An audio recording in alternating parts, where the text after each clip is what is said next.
महाराष्ट्र 24 तासचे प्रायोजक आहेत MDH मसाले. MDH ने जेवण दरवेळी मजेदार. आरोग्य न्यूट्रिशन मिळे, बॉडी किती स्ट्रॉंग बने, कमी खाऊन पोट भरे, डायजेशनला नाही धोका. MDH सोया टीन अस्सल प्रोटीन. MDH. तुमच्या हातात बंदुका काठ्या असतील तर आमच्या हातात तिरंगा आहे. समोर या, तुमची हुकुमशाही जिंकते की आमचा तिरंगा जिंकतो पाहू. मुंबईतील आंदोलनात उद्धव ठाकरेंचं सरकारला आव्हान. यापुढे विद्यार्थ्यांना हात लावू नका, सहन केलं जाणार नाही. शिवाजी पार करून आदित्य ठाकरेंचा सरकारला इशारा.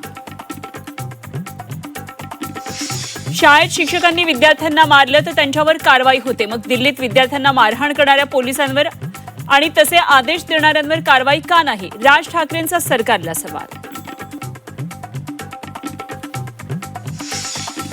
राहुल गांधींनी दाखवल्या पॅलेट गननं जखमी झालेल्या विद्यार्थ्यांच्या जखमा. यापुढे विद्यार्थ्यांवर हल्ला करू नका, राहुल गांधींनी सरकारला ठणकावलं. सीजेपीची सरकारसोबत 2 तास चर्चा. धर्मेंद्र प्रधानांच्या राजीनाम्यावर तडजोड नाही. सीजेपी बैठकीत भूमिका तर भरपाई आणि खटले मागे घेण्यावर सरकारची सहमती. मंत्री धर्मेंद्र प्रधानांचा राजीनामा झाला पाहिजे, नाहीतर पंतप्रधान मोदींच्या खुर्चीला धोका. राजीनाम्याशिवाय शांत बसणार नाही, अभिजित दिपकेंचं सरकारला आव्हान. पेपरफुटी संदर्भातील विधेयकाला कॅबिनेटमध्ये मंजुरी. दोषींना 10 वर्ष शिक्षेची तरतूद. फास्ट ट्रॅक कोर्टात सुनावणी पूर्ण करणार असल्याची माहिती. दिल्लीतील आंदोलनाचे राज्यभर तीव्र पडसाद. मंत्री धर्मेंद्र प्रधानांच्या राजीनाम्याची मागणी. विद्यार्थी, पालक, नागरिक उतरले रस्त्यावर. विरोधकांमुळे संसदेचा वेळ वाया गेला, अन्यथा विद्यार्थ्यांचा प्रश्न मार्गी लागला असता. अशोक चव्हाण यांचा विरोधकांवर आरोप. पंढरपुरात शासकीय महापूजेची तयारी पूर्ण. यंदा 14 पुजारी मंडळींना महापूजेचा मान. विठुरायाच्या दर्शनासाठी वारकऱ्यांची दर्शनासाठी गर्दी. पदस्पर्श दर्शनासाठी लागतात 24 तास.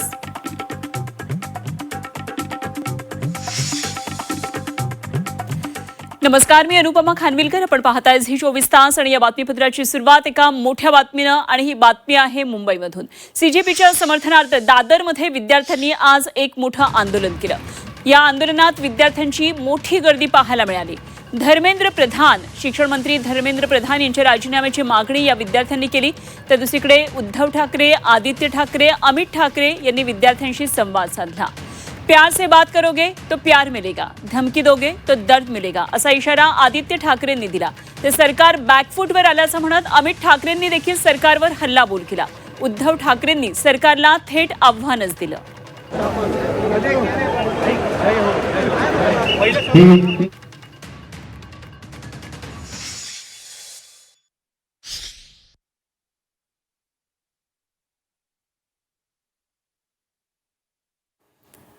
तरुणांच्या समर्थनार्थ आज ठाकरेंनी हे एक वेगळ्या प्रकारचं आंदोलन केलं. तिरंग्याखाली हे आंदोलन करण्यात आलं. कुठल्याही पक्षाचा झेंडा यावेळी नव्हता. अमित ठाकरे, आदित्य ठाकरे यावेळी आंदोलन करताना त्यांनी संबोधलं. त्याचप्रमाणे उद्धव ठाकरेंनी सुद्धा तरुणांशी यावेळी संवाद साधला.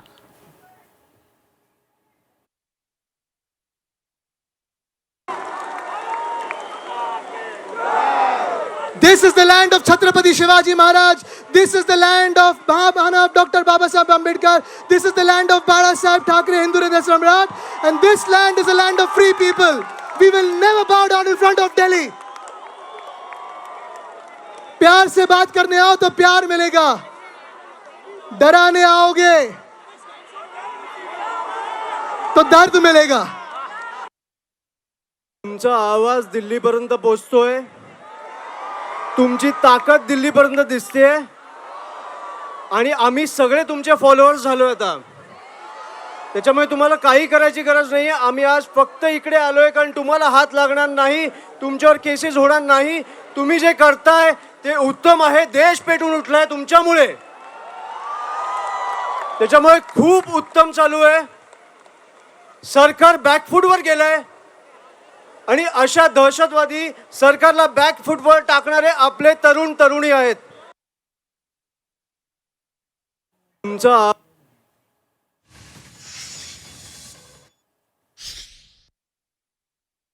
ठीक आहे, सरकारला इशारा देतोय, तुमच्या हातात बंदुका असतील, तुमच्या हातात लाठ्या असतील, पण आमच्या हातामध्ये हा तिरंगा आहे. या तिरंग्याशी लढत देण्याची आजपर्यंत कोणाची हिंमत झालेली नाहीये. या तुम्ही लाठ्या घेऊन या, बंदुका घेऊन या, आम्ही तिरंगा घेऊन तुमच्या समोर आहोत. बघू तिरंगा जिंकतो का तुमची हुकुमशाही जिंकते.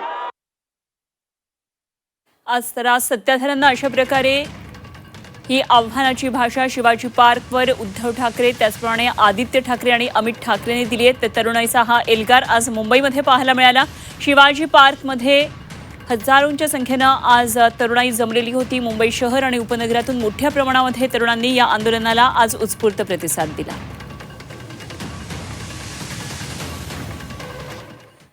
पुढे बातमी आहे राज ठाकरे यांच्या एका पोस्ट संदर्भातली. मारहाण करणाऱ्या शिक्षकांवर कारवाई होते, मग लाठीचार्ज करणाऱ्या पोलिसांवर कारवाई का नाही, असा सवाल राज ठाकरेंनी या पोस्टमध्ये केलाय.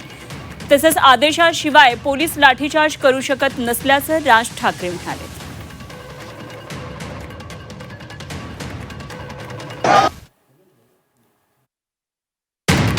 तर राज ठाकरे त्यांच्या पोस्टमध्ये म्हणतात, जर शाळेत शिक्षकांनी विद्यार्थ्यांना मारलं तर त्यांच्यावर कारवाई होते. जे व्हिडिओ समोर येतात त्यामध्ये फक्त आंदोलनकर्ते विद्यार्थीच नाही तर आसपास असणाऱ्या अनेकांना सर्रास तुडवलं जात आहे. आणि पोलीस अशी कृत्य करत आहेत याचा अर्थ त्यांना असे आदेश आल्याशिवाय तर हे होऊच शकत नाही. विद्यार्थ्यांना मारण्याची जशी शिक्षकांना परवानगी नाही तशी ती पोलिसांना पण नाहीये. पण तरीही हे का केलं गेलं? महाराष्ट्रातले पोलीस असोत की इतर कुठलेही, त्यांना जी कृती करायला सांगितली जाते ती करणं याशिवाय त्यांच्यापुढे पर्यायच नसतो. त्यामुळे त्यांना सर्वस्वी दोषी ठरवता येत नाही. पण जी व्यवस्था त्यांना हे निर्दयीपणे मारण्याचे आदेश देते, त्यांना कोणी अधिकार दिले, ते संविधानापेक्षा मोठे आहेत का? इतर देशात अशा पद्धतीनं पोलिसी बळाचा वापर झाला तर त्याची कठोर चौकशी होते आणि त्या चौकशीचा रोख हा आदेश देणाऱ्यांकडे जास्त असतो. हे आपल्याकडे पण व्हायला हवं. हे कोण करेल असा प्रश्न आहे. सध्याच्या सरकारकडून अपेक्षाच उरल्या नाहीत म्हणून तरुणींना रस्त्यावर उतरावं लागलं. त्यामुळे याचा विचार सिव्हिल सोसायटीनं करायला हवा, यावर चर्चा व्हायला हवी.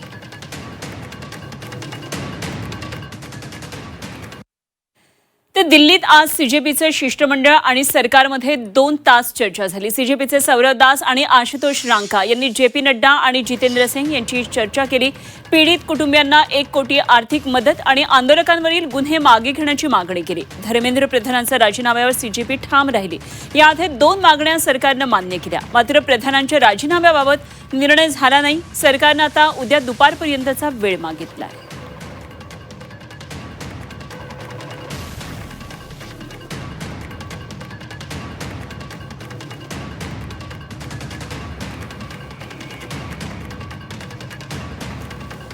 तर आज ही एक महत्त्वाची बैठक होती सीजेपीच्या शिष्टमंडळाची सरकारच्या 2 प्रतिनिधींबरोबर, 2 मंत्र्यांबरोबर आणि त्यामुळे संपूर्ण देशाचं लक्ष लागलेलं होतं.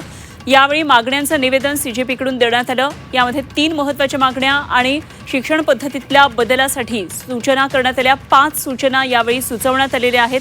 त्यामुळे या सगळ्या संदर्भात सरकारकडून सहमती दर्शवण्यात आली. मात्र एक जी मागणी आहे महत्त्वाची ती म्हणजे धर्मेंद्र प्रधान यांच्या राजीनाम्यासंदर्भातली, यावर निर्णय घेण्यासाठी मात्र आता उद्यापर्यंत सरकारकडून वेळ मागण्यात आलेला आहे. त्यामुळे उद्या दुपारनंतर महत्त्वाच्या घडामोडी घडणार आहेत. उद्या दुपारी 3:30 वाजता ही पुन्हा एकदा महत्त्वाची बैठक सीजेपीच्या या शिष्टमंडळासोबत असणार आहे. त्यामुळे काय नेमकं सरकार भूमिका घेत आहे धर्मेंद्र प्रधान यांच्या राजीनाम्याबाबत हे बघणं अत्यंत महत्त्वाचं ठरणार आहे. मागण्यांचं निवेदन आज सादर करण्यात आलं आहे. आज या महत्त्वपूर्ण भेटीकडे संपूर्ण देशाचं लक्ष होतं. जंतर मंतरवर हजारो विद्यार्थ्यांचं आंदोलन सुरू आहे. सीजेपीच्या नेतृत्वात, काँग्रेस जनता पार्टीच्या नेतृत्वात हे आंदोलन सुरू आहे. त्यासाठी देशातल्या विद्यार्थ्यांचा तुफान प्रतिसाद या आंदोलनाला मिळतोय. त्यामुळे सरकारला सुद्धा या मागण्या पाहण्यासाठी, ऐकण्यासाठी आज एका न्यूट्रल जागी यावं लागलेलं होतं. आज ही महत्त्वाची बैठक झाली आणि या बैठकीमध्ये 2 तास ही बैठक चालली आणि त्यामधून काही महत्त्वाचे निर्णयही पुढे येतात. तो नंबर 1 डिमांड जो नॉन नेगोशिएबल है कि या तो धर्मेंद्र प्रधान इस्तीफा दे या तो उनको मंत्रिमंडल से बर्खास्त करे सरकार. Non negotiable. नंबर 2, 1 करोड़ का मुआवजा सारे फैमिलीज के लिए जिनके बच्चे इस नीट के ब्रोकन करप्ट एजुकेशन सिस्टम के वजह से आत्महत्या करके मर गए। 1 करोड़ का मुआवजा। नंबर 3, जितने हमारे भाई बहन यहाँ पे पीसफुल तरीके से प्रोटेस्ट कर रहे थे एंड जिन्होंने ब्रुटैलिटी सहा पुलिस के वजह से एंड उनके ऊपर एफआईआर दर्ज हुआ, वो सारे एफआईआर विड्रॉ किए जाए।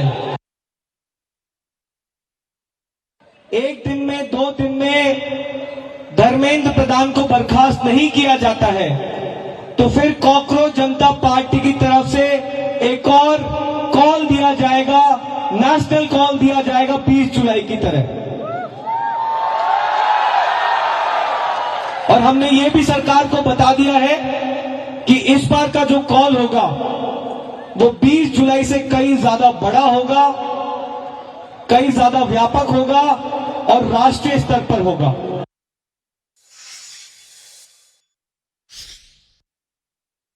सौहार्दपूर्ण वातावरण में हुई और कई दृष्टि से उन सारी बातों पर हर तरीके से चर्चा हुई।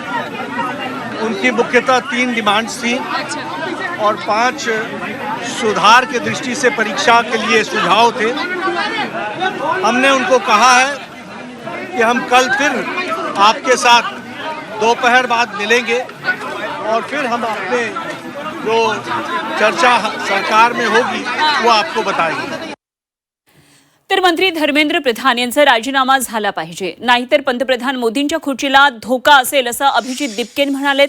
तर याच मुद्द्यावरून सरकारनं उद्यापर्यंत आता वेळ मागितली आहे। प्रधानांचा राजीनामा न झाल्यास तीव्र आंदोलनाचा इशारा देण्यात आलेला आहे।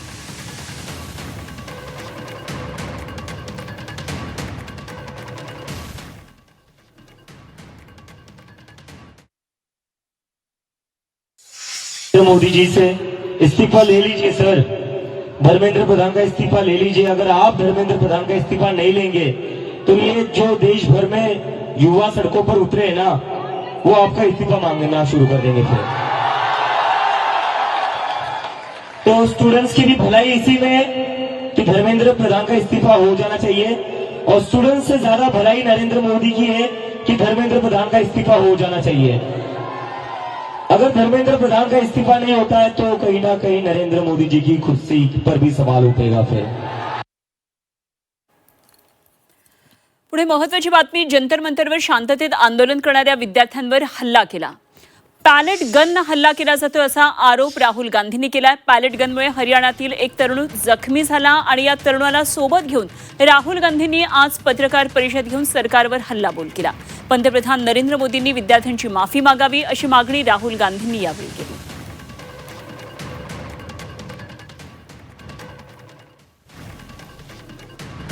मेरे भाई हिंदुस्तान का तिरंगा लिए, हिंदुस्तान का तिरंगा लिए ऐसे पीसफुल प्रोटेस्ट कर रहे थे। सरकार ने कहा है कि कोई पैलेट गन यूज नहीं हुई, कहा है ना। ये देखिए, ये है पैलेट गन, थोड़ा घूम जाए। इसको कहते हैं पैलेट गन,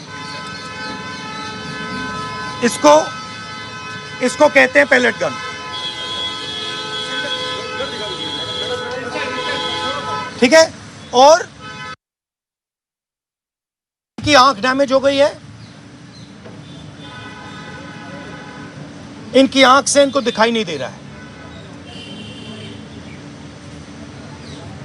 तो ये हमारे फ्यूचर है हिंदुस्तान के। ऐसे हजारों युवाओं पर पैलेट गन चलाई गई है, लाठी चलाई गई है, मारा गया है, पीटा गया है। तर पेपरफुटी संदर्भातल्या विधेयकाला कॅबिनेटमध्ये मंजुरी देण्यात आली। दोषींना 10 वर्ष शिक्षेची तरतूद या विधेयकामध्ये असल्याची माहिती सूत्रांनी दिली। दोषींना 1 कोटींच्या दंडाची तरतूद असल्याची माहिती सूत्रांकडून मिळाली आहे। एवढंच नव्हे तर फास्ट ट्रॅक कोर्टामध्ये 3 महिन्यात सुनावणी पूर्ण होणार असल्याचंही कळतंय।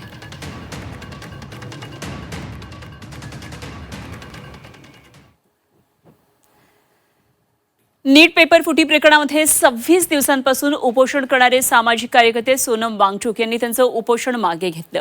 पंतप्रधान नरेंद्र मोदी यांनी गुरुवारी मध्यरात्री 12 वाजण्याच्या सुमारास एक व्हिडिओ शेअर करून दोषींवर कठोर कारवाई करण्याचं आणि मंत्रिमंडळामध्ये मोठा निर्णय घेण्याचं आश्वासन दिलं आणि यानंतर काही मिनिटांमध्येच सोनम वांगचुक यांनी त्यांचं उपोषण संपवलं.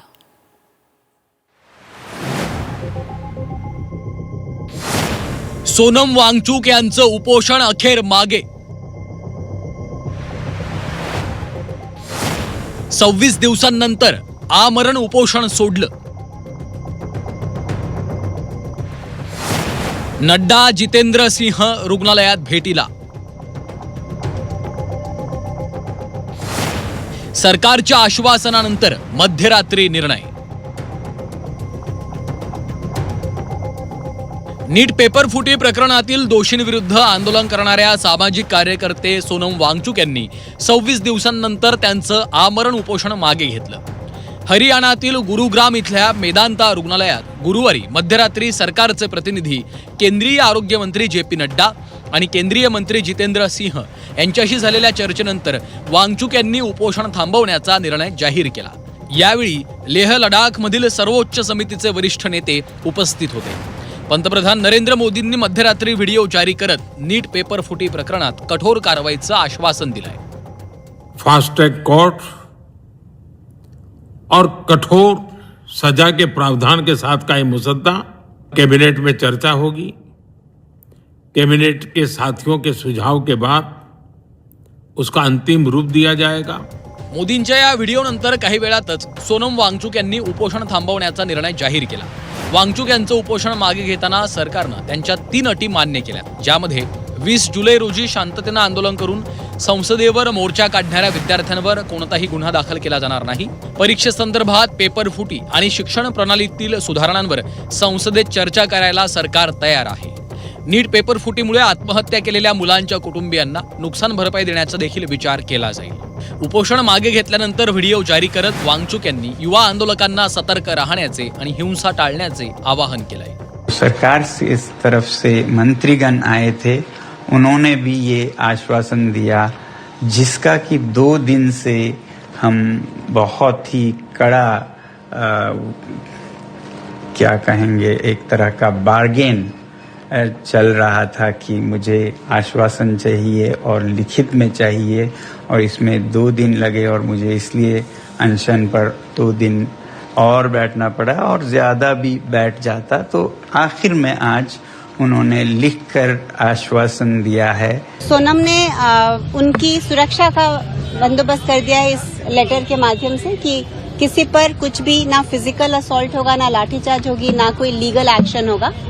और उसके बाद ये स्टूडेंट्स का और जो उनके नेतृत्व कर रहे हैं ये उनके उस पे डिपेंड करता है कि वो इसको आगे कैसे ले जाना चाहे. वांगचुक यांनी आपलं उपोषण मागे घेतल्यानंतर CGPचे अभिजित दिपके यांनी त्यांचे आभार मानलेत. उपोषण सुटल्यानं त्यांचा जीव वाचल्याचं दिपकेंनी म्हटलंय. पण जोपर्यंत धर्मेंद्र प्रधान राजीनामा देत नाही तोपर्यंत जंतर मंतरवरील आंदोलन सुरूच राहणार असंही त्यांनी स्पष्ट केलं. सोनम सर ने अपना हंगर स्ट्राइक तोड़ दिया है तो इससे हमें बहुत ही खुशी और राहत मिली है क्योंकि सोनम सर की जो लाइफ है वो इस देश के लिए बहुत ज़्यादा कीमती है. कॉकरोच जनता पार्टी का जो प्रोटेस्ट है जंतर मंतर पर वो वैसे ही चलता रहेगा जब तक धर्मेंद्र प्रधान इस्तीफा नहीं देते. सोनम सर का जो सेक्रीफाइस रहा है 26 दिनों का उसे हम वेस्ट नहीं जाने देंगे. जो दिल्ली पुलिस ने ब्रूटैलिटी करी है स्टूडेंट्स के अगेंस्ट, उन स्टूडेंट्स की जो सेक्रीफाइस थी उन्हें हम वेस्ट नहीं जाने देंगे. तो हमारा प्रोटेस्ट तब तक चलता रहेगा जब तक धर्मेंद्र प्रधान रिजाइन नहीं करते. सोनम वांगचुक यांनी उपोषण मागे घेतल्यानंतर विविध राजकीय प्रतिक्रिया उमटल्या. भाजप तसेच NDAनं सोनम वांगचुक यांच्या उपोषण थांबवण्याच्या निर्णयाचं स्वागत केलंय. सरकारने बहुतांशी त्यांच्या मागण्या संदर्भात आता कार्यवाही सुरू केली. काही बाबतीमध्ये सरकारने आश्वासन दिलेलं आहे कार्यवाहीबद्दल. आता दुर्दैवानं ज्या हेतूसाठी आंदोलन होतं त्याचा जर आता हेतू संपलेला आहे. वांगचुक यांनी आपलं उपोषण सोडलेलं आहे. आता हे आंदोलन सुरू ठेवण्याची आवश्यकता नाही. परंतु मी काल माझी भूमिका स्पष्ट केली की विद्यार्थ्यांचं जे आंदोलन आहे त्यांच्या काय मागण्या आहे सरकार नेहमी सांगतं आमची दारं खुली चर्चेला. दुसरीकडे खासदार संजय राऊतांनी वांगचुक यांनी उपोषण मागे घेतल्याचा आनंद असल्याचं म्हटलंय. पण त्याच जंतर मंतरवर येऊन उपोषण सोडायला हवं होतं असं म्हणत त्यांनी नाराजी व्यक्त केली आहे. सोनम वांगचूक यांनी 26 दिवसांचं उपोषण मागे घेतलं. याबद्दल सगळ्यांनाच एक आनंद आहे. 26 दिवस त्यांनी उपोषण केलं, पण मध्यरात्री उपोषण सोडण्याची गरज नव्हती. ते सगळ्यांच्या समक्ष जंतर मंतर इथून त्याने हे उपोषण सुरू केलं होतं. तिथे येऊन त्याने उपोषण सोडलं असतं तर देश अधिक आनंदित झाला असता. त्यांना फरफटत नेलं. त्या सरकारला हे दाखवायला पाहिजे होतं आम्ही सगळ्यांनी की त्याच जागेवरती आम्ही जाऊ आणि आम्ही उपोषण सोडू. कारण हे आंदोलन देशाचं, हे आंदोलन एका व्यक्तीचं नाही. एकटी व्यक्ती जेव्हा उपोषण करते, आंदोलन करते, तेव्हा त्याला काय अर्थ नसतो. असे रोज अनेक लोक बसतात उपोषणाला. त्याच्यामुळे त्याच जागेवरती येऊन या हुकुमशाही सरकारच्या नाकावर टिचून हे आंदोलन, हे उपोषण सगळ्यांच्या साक्षीनं त्यांनी सोडलं असतं तर त्या दिवशी ती रात्र ही राष्ट्रीय तेजानं तळपून निघाली असते. राऊतांनी टीकेचा सूर उमटवल्यानंतर महायुतीनं राऊतांच्या विधानावर पलटवार केल्याचं दिसलं. मुळामध्ये सोनम वांगचुकजी यांनी उपोषण मागे घेतल्यानंतर संजय राऊत यांचा पोटशूळ का उठलाय? ते सातत्यानं सोनम वांगचुक यांना आरोपीच्या पिंजऱ्यामध्ये उभे करतायत की तुम्ही उपोषण मागे का घेतलं, मग ते जंतर मंतरवरून का नाही घेतलं, मग ते इथंच का घेतलं, असं म्हणून ते सोनम वांगचुक यांच्या भूमिकेवर प्रश्नचिन्ह उपस्थित करतायत. माझा संजय राऊतांना सवाल आहे, आता सोनम वांगचुक यांनी उपोषण मागे घेतलंय, सरकार चर्चेसाठी तयार आहे, तुम्ही मात्र आडेल तट्टूपणाची भूमिका करतायत.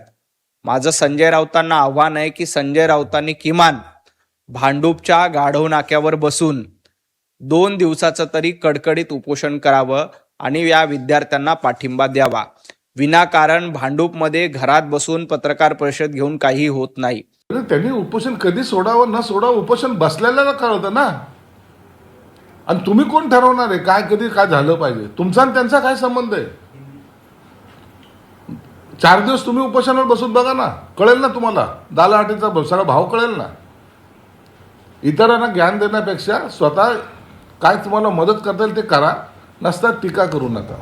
सोनम वांगचुक यांनी उपोषण मागे घेतल्यानं सरकारची डोकेदुखी काहीशी कमी झाली आहे, पण विद्यार्थ्यांवर झालेल्या लाठीचार्ज विरोधात अजूनही जनतेमध्ये रोष आहे.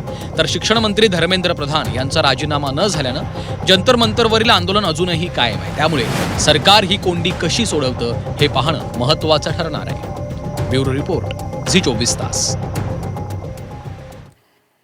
तर दिल्लीतील जंतर मंतरवर नीट पेपर फुटी प्रकरणाच्या निषेधार्थ आंदोलन करणाऱ्या विद्यार्थ्यांवर झालेल्या लाठीचार्जच्या पार्श्वभूमीवर महाराष्ट्रभर संतापाची लाट उसळली. मुंबईमध्ये छत्रपती शिवाजी महाराज पार्क, पुण्यामध्ये शनिवारवाडा, पालघर, कल्याण, अकोला, सांगलीमध्ये विटा, दापोली, तर छत्रपती संभाजीनगरसह राज्यातल्या अनेक शहरांमध्ये विविध राजकीय पक्ष, सामाजिक संघटना, विद्यार्थी, नागरिकांनी उत्स्फूर्त आंदोलनं केली. केंद्र सरकारचा यामध्ये निषेध केला. आंदोलकांनी केंद्रीय शिक्षण मंत्री धर्मेंद्र प्रधान यांच्या राजीनाम्याची मागणी करत सरकारविरोधात जोरदार घोषणाबाजी केली. अनेक ठिकाणी मोर्चे, धरणं, आंदोलनं झाली, रास्ता रोको करण्यात आला, निदर्शनं झाली. काही ठिकाणी आंदोलकांना पोलिसांनी ताब्यातही घेतलं. मुंबईमध्ये आंदोलनात उद्धव ठाकरे, आमदार आदित्य ठाकरे, खासदार संजय राऊत आणि मनसेचे नेते अमित ठाकरे सहभागी झाले. पालघरमध्ये महाविकास आघाडीचे नेते एकत्रित आले, तर पुण्यामध्ये लाल महाल ते जिल्हाधिकारी कार्यालयापर्यंत विद्यार्थ्यांनी मोर्चा काढला. दापोलीमध्ये आरपीआय आठवले गटानं विद्यार्थ्यांवरील लाठी हल्ल्याचा निषेध करत मोर्चा काढला. छत्रपती संभाजीनगरमध्ये वकील संघटनांनी आंदोलनाला पाठिंबा दिला. एकूणच नीट पेपर फुटी प्रकरण, विद्यार्थ्यांच्या सुरक्षिततेचा मुद्दा आणि शिक्षण व्यवस्थेतील पारदर्शकतेच्या मागणीवरून राज्यभर आंदोलनाचे पडसाद उमटताना दिसतात. कोचिंग सेंटर्स आहेत, भरपूर प्रतिसाद त्यांच्याकडे येतात, आपल्याला पोहोचायचे आहे. तर गेल्या काही दिवसांमध्ये दिल्लीत सुरू असलेल्या आंदोलनाची आणि मोर्चाची धग राज्यभरामध्ये सगळीकडेच पाहायला मिळाली. दिल्लीसह महाराष्ट्रात देखील ठिकठिकाणी विद्यार्थ्यांनी आंदोलनं केली, मोर्चे काढले आणि या आंदोलनावेळी घडलेल्या अनेक घटनांचे व्हिडिओ, फोटो सोशल मीडियावर व्हायरल झाले. आणि यामध्ये पोलीस तरुणांना धमक्या देताना, त्याचबरोबर मुली, तरुणी, महिलांच्या सोबत अश्लील वर्तन करताना नको तसं खेचून मारहाण करताना आणि बॅट टच करतानाचे व्हिडिओ दिल्लीसह मुंबईतून समोर आले. अशामध्ये राष्ट्रवादी शरदचंद्र पवार पक्षाचे आमदार रोहित पवार यांच्यासह काही नेत्यांनी सोशल मीडियावर एक व्हिडिओ पोस्ट केला आणि या व्हिडिओमध्ये एक पोलीस तरुणीला विचित्र प्रकारे पकडून खेचताना दिसतोय.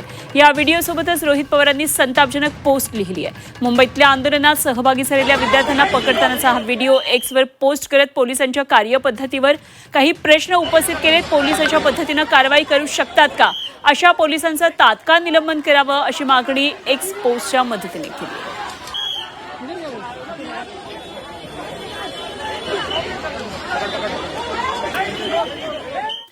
तर मुंबई पोलिसांचा हा व्हिडिओ व्हायरल होताच खासदार वर्षा गायकवाड यांनीही संताप व्यक्त केला. थेट मुंबई पोलिसांना त्यांनी सवाल केला, हे कसलं वर्तन आहे असं म्हणत अशा पद्धतीचं वर्तन खपवून घेतलं जाणार नाही असा इशारा त्यांनी दिलाय.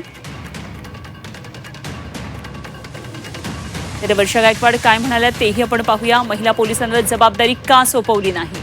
वर्षा गायकवाड यांनी सवाल उपस्थित केलेत आणि त्यांनी पोलिसांना संतप्त सवाल केलेले आहेत. पोलिसांच्या या व्हिडिओवर वर्षा गायकवाड चांगल्या संतप्त झाल्या. मुंबई पोलीस हे कसलं वर्तन आहे असा प्रश्न त्यांनी उपस्थित केला. तर त्या व्हिडिओ प्रकरणात पोलिसांनी सुद्धा आता स्पष्टीकरण दिलंय. व्हिडिओचा बेजबाबदारपणे चुकीचा अर्थ लावला. मुंबई पोलिसांनी हा मोठा दावा केलेला आहे. तर वर्षा गायकवाड यांनी काही प्रश्न उपस्थित केले होते. त्यांनी ट्विट केलेलं होतं आणि त्यामध्ये त्या म्हणतात, मुंबई पोलीस हे कसलं वर्तन आहे? एक पुरुष पोलीस कर्मचारी एका तरुण महिला आंदोलकाशी अशा प्रकारे धक्काबुक्की करत आहे आणि तो धक्काबुक्की का करतोय? तो आपल्या महिला सहकाऱ्यांवर ही जबाबदारी का सोपवत नाहीये? त्याच्यावर काय कारवाई केली जाईल? हे अजिबात खपवून घेण्यासारखं नाही. तर वर्षा गायकवाड यांनी प्रश्न उपस्थित केलेत आणि यावर मुंबई पोलिसांनी सुद्धा उत्तर दिले आणि त्यांनी देखील ट्विट केले. काय म्हटले मुंबई पोलिसांनी, काय स्पष्टीकरण दिले पाहूया.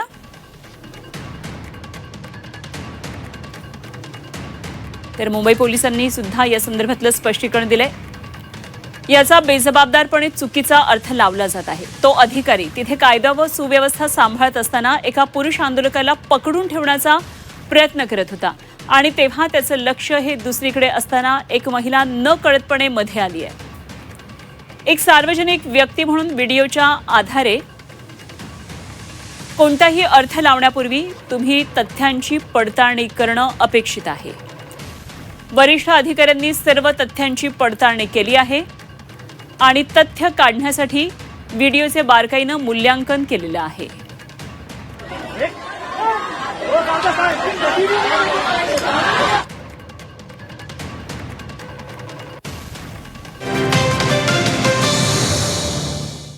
महाराष्ट्र 24 तासचे प्रायोजक आहेत MDH मसाले.